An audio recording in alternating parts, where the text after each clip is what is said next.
December 30 parliamentary rerun in Kpandai, pollster and executive director of the Global Info Analytics, Musa Dankwa, is predicting a tightly contested race between the NPP's Matthew Nyindam and the NDC's Daniel Nsala Wakpao. The rerun, ordered by the Tamale High Court, will involve 3 candidates, including APC's Donko Eric Nipani. We are joined by Musa Dankwa to discuss findings from the latest poll. Musa, you're welcome to ChannelOne Newsroom. Walk us through the main findings of your latest poll in the Kpandai parliamentary rerun. Right. Thank you very much for having me, Umaru.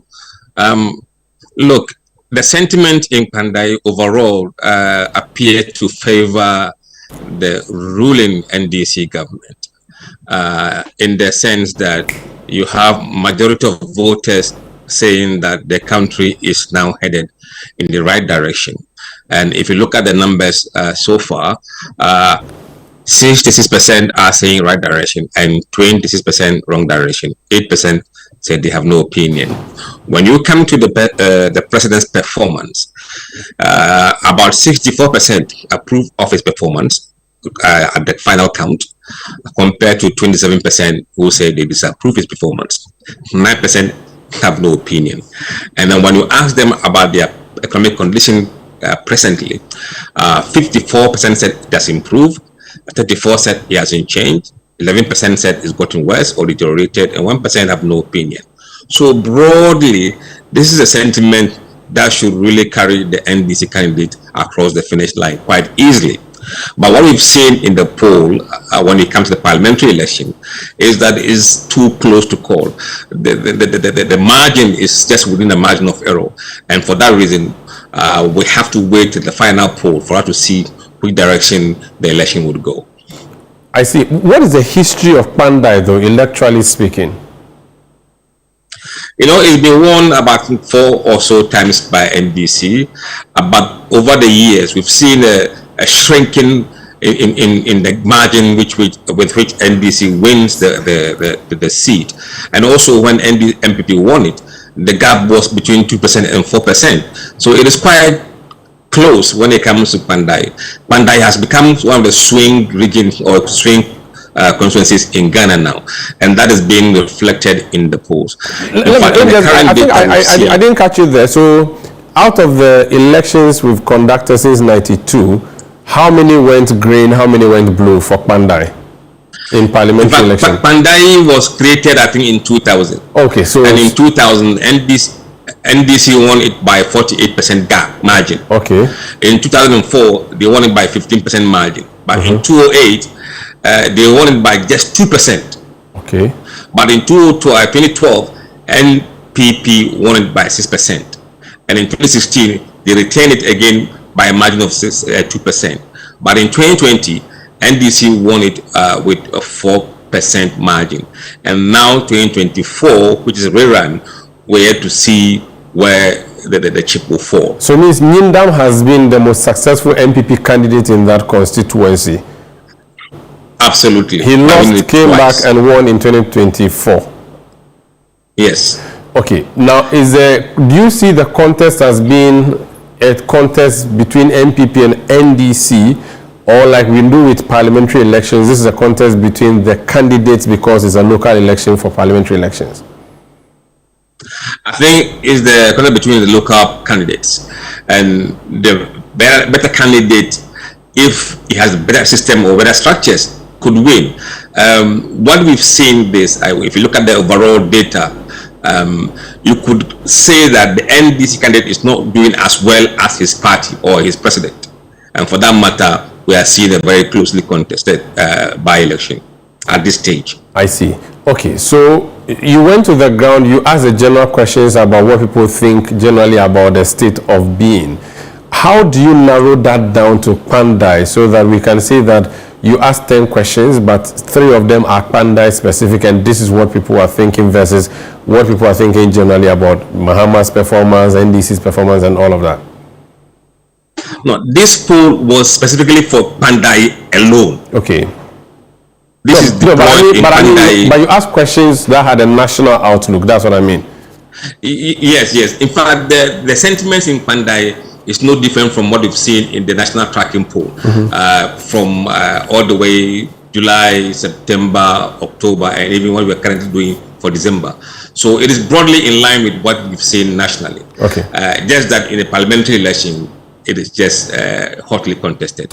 We just came out of a general election a year ago. We do know that in general elections, usually the refrain is, look at your state of being and vote. And they say that in Chi.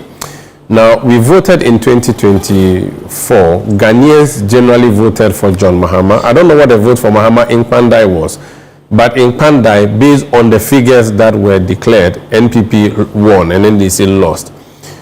What is going to influence voters of Kpandai now? Does the same mindset that was held in 2024 Tomorrow, I can barely hear you. The sound is gone. Okay, can you hear me? Is it any better, Musa? Musa, can you hear me? Tomorrow, there's no sound. All right, I think I'm having a difficulty. Musa, let me try one more time. Can you hear me? I can hear you now, yes. Great. So I'm asking that the sentiments that drive general elections, we know them, the state of person's personal economy, their pocket. In 2024, did the people vote for NDC's John Mahama, but NPP's candidate parliamentary won, or Dr. Baumia won and Matthew Nyindam also won? So that we'll find out what the thinking now is and whether issues would change this time around. What would be the factors that they consider in voting in the upcoming rerun? Yes, if you look at what they are telling us now in terms of the key issues that would play a key role in the way they vote, they mentioned top priority being jobs, about 34% being jobs. Okay. Economy ranks second with 18%. You have roads as number third item with 15%. Education, fourth, 14%. Healthcare, 8%. Personality of the candidates, 8%. And voting for my party, only 3%. Okay. You are not just a pollster, but you also follow our politics and our elections, and you do some analysis. What should the NDC campaign be in the constituency, and what should the NPP's campaign be in the constituency if they were to want to win? Look, for NDC, it's going to be the same old story, same old story.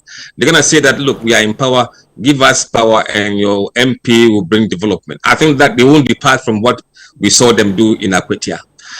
For MPP, I don't know how they're going to do that. I was hoping that they would use the argument that NDC has enough majority in parliament. They should give them this number so they can check the NDC in parliament.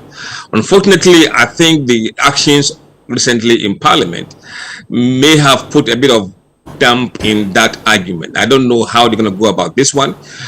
In fact, I'm not going to sit here and advise them, but it's going to be tough. If MPP candidate wins, he will do so because he's a better candidate in terms of people like him.